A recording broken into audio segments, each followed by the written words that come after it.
दुल्हा बनला शंकर भोला हो, मतवाला जोगिया।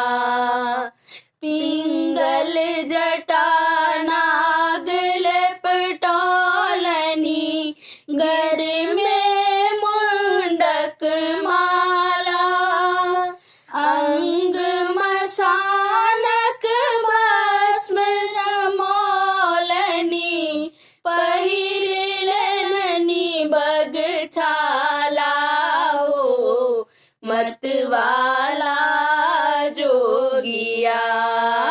दुल्हा बनला शंकर भोला हो, मतवाला जोगिया।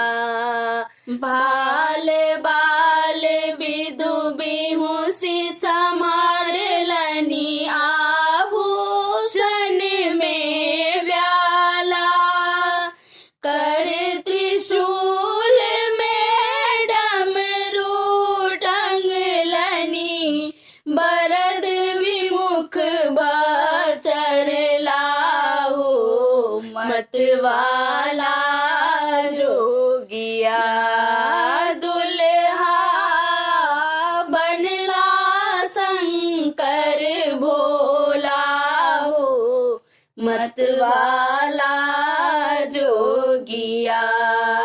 श्रृंगिटेरी भूत दल न्योतलनी, कर भयंकर ताला।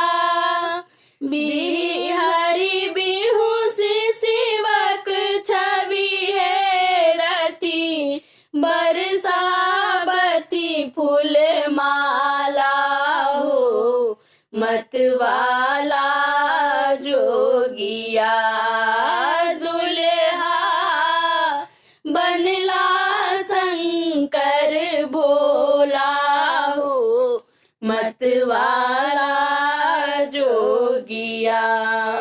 करुण कृपा जल योगिया, जुर्बथु जटा जहान विवाला।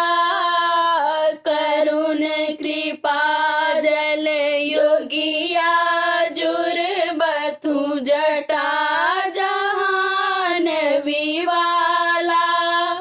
महिमा मई मिथिला में मंगल, महिमा मई मिथिला में मंगल। बिलहथु बम बम भोला हो, मतवाला जोगिया।